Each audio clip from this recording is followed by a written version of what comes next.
Hey guys, कैसे आप सब। आज हम जिस चर्चित टॉपिक पर बात करने वाले हैं वो काफ़ी ही लोकप्रिय बोले या फिर विवादित बोले, ऐसा टॉपिक है।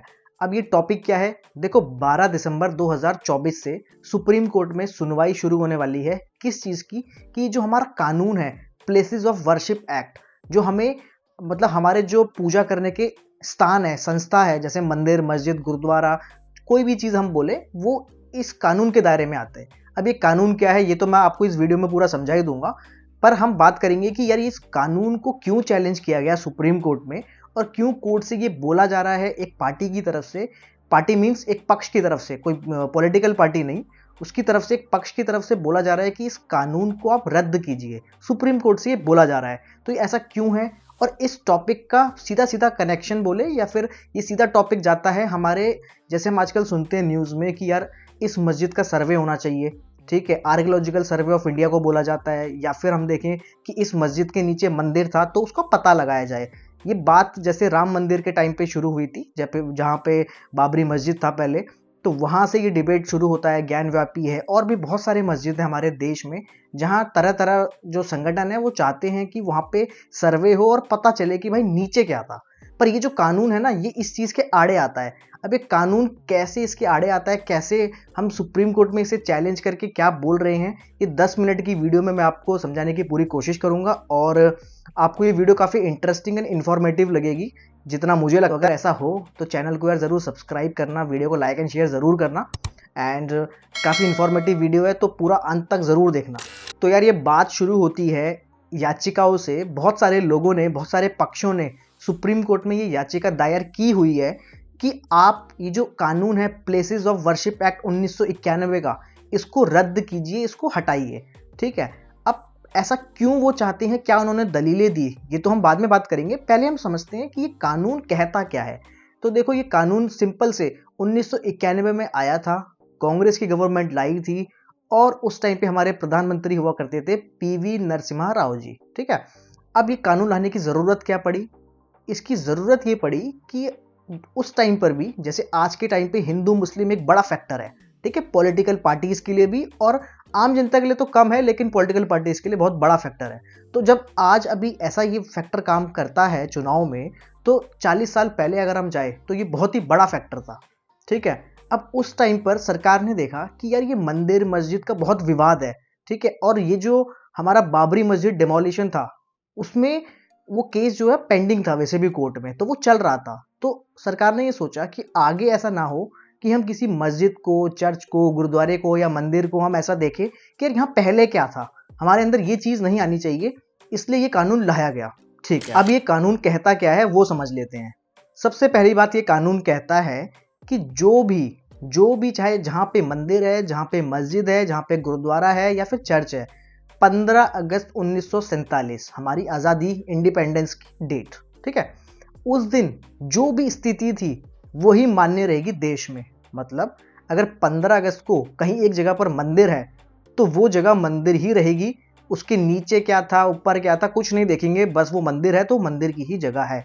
ऐसे ही सेम मस्जिद पे भी लगता है, जहाँ पे मस्जिद है 15 अगस्त 1947 को, तो वो हम मान लेंगे कि ये मस्जिद की ही ज़मीन है और ये मस्जिद को ही जाती है, ठीक है। अब उसके नीचे ऊपर क्या है हम कुछ नहीं देखने वाले हैं।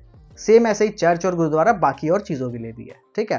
तो ये सबसे पहला इसका मेन पॉइंट है। सेकंड बात, ये कानून कहता है कि इस कानून से जो राम जन्मभूमि विवाद है, जो मंदिर का वहाँ पे विवाद चल रहा था, उसको हटा दिया जाए, क्योंकि उसकी सुनवाई चल रही थी कोर्ट में, उसको अलग कर दिया, पहले इस कानून में लिखा हुआ है, ठीक है।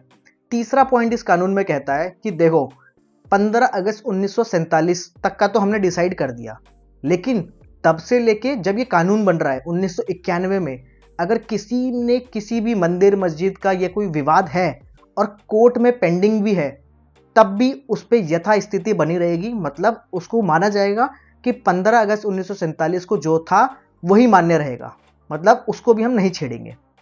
समझ में आई बात? अगला पॉइंट, ये कानून कहता है कि अगर किसी ने ये स्थिति बिगाड़ने की कोशिश करी कि भाई इसने मेरा मंदिर में कब्जा कर लिया या मस्जिद में कब्जा कर लिया, वो भी 1991 तक का, ठीक है ना, तब तक अगर कोई, क्योंकि कानून 1991 में बना, तो ये कानून कहता है देखो, कोई भी विवाद होगा वो कोर्ट में नहीं जाएगा, कोई भी कब्जे की कोई बात नहीं होगी, और अगर कोई ऐसा करता है, कहता है, इस कानून का उल्लंघन करता है, तो उसको 3 साल तक की सजा मिलेगी और जुर्माना भी लग सकता है। तो इस कानून में सब कुछ लिखा गया है। बहुत छोटा सा कानून है, 8 सेक्शन का है।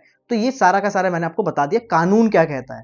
अब हम आते हैं कि ये याचिका वाले क्या कह रहे हैं और एक्चुअल में विवाद क्या है। अब तो देखो, याचिकाकर्ताओं का कहना ये है कि इस कानून में लिखा गया है कि भाई यथास्थिति बनी रहेगी। कोई अगर किसी मंदिर पे कब्जा कर रहा है, मस्जिद पे कब्जा कर रहा है, वो भी हम कानून के दायरे में रहकर भी हम कोर्ट में केस नहीं कर सकते हैं, ठीक है। तो उनका कहना है कि यार इन्होंने ना, एक टर्म होता है जुडिशियल रिव्यू, आप मतलब कोर्ट को देखना चाहिए ना कि इसने कब्जा किया नहीं किया, या मंदिर में हुआ है कब्जा, मस्जिद में हुआ है, हुआ भी है कि नहीं हुआ है, ये कौन डिसाइड करेगा? ये कोर्ट डिसाइड करेगा। अब इस कानून में कह दिया कि भाई ऐसे केसेस कोर्ट में जाएंगे ही नहीं, ठीक है, हमें इस झंझट में पड़ना ही नहीं है। तो इन्होंने जुडिशियल रिव्यू को ही दायरे से बाहर रख दिया। जुडिशियल रिव्यू एक बहुत ही छोटा टर्म है, लेकिन बहुत ही बड़ा इसका दायरा है। अगर आप नॉन लॉ बैकग्राउंड से तो भी आप ध्यान से सुनिए, आपको समझ में आ जाएगा। जुडिशियल रिव्यू का मतलब होता है कोर्ट की, हाई कोर्ट और सुप्रीम कोर्ट की वो पावर कि वो किसी का भी डिसीजन देश में, चाहे वो पार्लियामेंट डिसीजन ले कानून बना के, चाहे वो सरकार में, ठीक है, सरकार का एडमिनिस्ट्रेटिव तंत्र डिसीजन ले, चाहे पुलिस, डीएम, चाहे खुद जुडिशरी ही कोई ऑर्डर क्यों ना पास कर दे, उसका कोर्ट को, हाई कोर्ट और सुप्रीम कोर्ट को उसको चेक करने का अधिकार है कि ये डिसीजन सही है कि नहीं। उसे हम बोलते हैं जुडिशियल रिव्यू, ठीक है। तो उन याचिकाकर्ताओं का कहना है कि इन्होंने जुडिशियल रिव्यू को ही हटा दिया, और जबकि सुप्रीम कोर्ट ने खुद कहा है मिनर्वा मिल्स के केस में कि जो जुडिशियल रिव्यू है ये हमारे कानून का बेसिक स्ट्रक्चर है, हमारे संविधान का बेसिक स्ट्रक्चर है, और इसको हम हटा नहीं सकते। तो उन्होंने यही पॉइंट पकड़ लिया कि यार इन्होंने ना जुडिशियल रिव्यू को हटा दिया, तो इन्होंने संविधान का उल्लंघन कर दिया, और अब आप इस कानून को ही रद्द कर दो। तो ये उनका कहना है। दूसरा पॉइंट ये रखते हैं कि जिस डिबेट में ये बनाया गया 1991 में, जो लोकसभा में ये बनाया गया होगा ना, उस डिबेट में लोकसभा के मेंबर्स को नोटिस नहीं भेजा गया। नोटिस भेजना एक फॉर्मल प्रोसीजर है कोर्ट पार्लियामेंट का, कि वहाँ सबको नोटिस भेजा जाता है, फिर बुलाया जाता है, कानून के ऊपर चर्चा होती है, वहाँ बिल पेश किया जाता है। तो जिस डिबेट में जिस इस बिल को पेश किया गया उसमें लोकसभा के मेंबर्स को नोटिस ही नहीं भेजा गया। तो ये तो वैसे ही एक प्रोसीजर का उल्लंघन है, और इसमें मेंबर्स को नोटिस नहीं भेजा गया तो उनको पता ही नहीं था, तो बिल पास हो गया। तो उनके दो फैक्टर हैं कि इस कारण इस बिल को हटाया जाए। इसके बेस पे वो सुप्रीम कोर्ट गए हैं। 12 दिसंबर से इसमें सुनवाई चालू होगी। 3 जजेस की बेंच बन चुकी है। जस्टिस संजीव खन्ना जो हमारे चीफ जस्टिस ऑफ इंडिया है इस टाइम पे, वो इसको लीड करेंगे, वो भी इस बेंच में है। तो वो डिसीजन क्या आता है वो हम देखेंगे, लेकिन ये मोटा मोटा मैंने आपको बता दिया। अब इससे होगा क्या, फर्क क्या पड़ेगा, वो समझते हैं। तो यार कानूनी तौर पर देखें तो किसी भी संगठन का ये कहना कि यहाँ पर इस मस्जिद का सर्वे होना चाहिए, फिर देखेंगे यहाँ पे मंदिर था पहले, तो ये गलत है इस कानून के हिसाब से, क्योंकि कानून में साफ साफ लिखा गया है कि 15 अगस्त 1947 की यथास्थिति ही रहेगी। हम पीछे मुड़कर नहीं देखेंगे, आगे की हम बातें करेंगे, ठीक है। तो कानून के हिसाब से तो ये क्लियर है, लेकिन कानून के अलावा जो हम देखें, क्योंकि वैसे लॉजिकल बात ये है कि हम अगर ज़्यादा पीछे हर चीज़ का सर्वे करने लगेंगे, उखाड़ के देखने लगेंगे, तो हर जगह मंदिर ही मिलने वाले हैं। अब देखो मैं ऐसा क्यों कह रहा हूँ वो समझो, क्योंकि यार हिंदुइज्म जो कल्चर है, अखंड भारत की हम पूरी बात करें तो यहाँ पे हमने पूरे ग्रंथ हमने देखे हुए हैं। रामायण देखी है, महाभारत देखा है, ठीक है, कई सारे जो हिंदू शासक रहे हैं उनका देखा है, तो सब ने मंदिर ही बनाए थे, ठीक है, और पहले इन्हीं का ही रूल था। तो ऑब्वियस सी बात है कि हिंदुइज्म के ही चीज़ें आपको उखाड़ के अगर हम जाने लगे जड़ों में तो वही मिलने वाली है। अब ऐसा क्यों नहीं करना चाहिए, क्योंकि यार अब यहाँ पे वो बात नहीं है, अब बहुत सारे रिलीजन्स एक साथ रहते हैं। तो अगर हम सब चीज़ को उखाड़ के देखने लगे, तो अगर हम कहीं पे, मैं बता रहा हूँ, कहीं पे अगर हम चर्च भी उखाड़ के देखेंगे ना, अगर हमें पता चलता है वहाँ का डाटा लेके, तो वहाँ भी हो सकता है कि मंदिर निकले, कहीं गुरुद्वारे में भी हो सकता है, मस्जिद में तो हो ही सकता है, और भी कई ऐसी जगह हैं कि जहाँ पे मंदिर होगा, बहुत जगह हो सकती है। तो अगर हम पीछे ना जाए तो ज़्यादा बेटर है। क्यों? देखो अब हिंदुइज्म में हम भगवान शिव को मानते हैं, ठीक है, और हम ये भी मानते हैं कि वो हर जगह है, चाहे लिविंग थिंग हो चाहे नॉन लिविंग थिंग हो, हमारा मानना है कि भगवान शिव हर जगह है। तो अगर वो हर जगह है तो लॉजिकल सोचो, तो क्या वो मस्जिद में नहीं है? तो क्या वो चर्च में नहीं है? वो तो मस्जिदों की दीवार में भी है, मस्जिद के मूर्ति हो ना हो, जो भी हो, हर जगह है ना। मस्जिद में भी है, चर्च में भी है, हर गुरुद्वारे में भी है, मंदिर में तो है ही। तो अगर वो हर जगह है और हम ऐसा मानते हैं, हम हिंदू धर्म के फॉलोवर हैं और हम मानते हैं कि ऐसा है, भगवान शिव हर जगह है, तो यार क्यों तोड़ना है? उन्हीं की तो चीज़ें हैं सारी। तो ये मेरा पर्सनल पॉइंट ऑफ व्यू है, आपका क्या है आप कमेंट में ज़रूर बताना, लेकिन मेरा मानना ये है।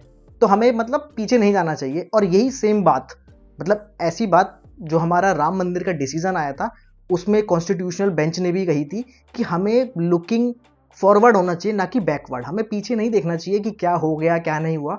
अब हमें देश को आगे ले जाना है तो हमें आगे की बातें करनी चाहिए। और ये अभी हाल ही 2 दिन पहले जो हमारे जस्टिस, अब तो रिटायर हो चुके हैं, जस्टिस नरीमन जो थे, उन्होंने भी बोला कि यार हमें ना पीछे नहीं देखना चाहिए, आगे बढ़ना चाहिए, ताकि इससे हमारा भाईचारा बना रहे। अब हम किसी एक पर्टिकुलर धर्म की चीज़ों पे टारगेट करेंगे तो वो भी मतलब कब तक मतलब उसको वो हो जाएगा कि यार कि हमें टारगेट किया जा रहा है। तो इससे भाईचारे में आएगा, नेताओं को कोई दिक्कत नहीं है, उनका फ़ायदा है, लेकिन हमारा जो हम आम जनता का जो भाईचारा है वो इसमें थोड़ा सा कॉम्प्रोमाइज़ हो जाएगा। तो इसलिए इन चीज़ों पे हमें नहीं पढ़ना चाहिए, उनका भी ऐसा ही कहना था। तो अब आपकी क्या राय है आप कमेंट में ज़रूर बताना, और आपको इन्फॉर्मेशन कैसी लगी, एंड वीडियो को लाइक एंड शेयर ज़रूर करना। Thank you so much, bye bye.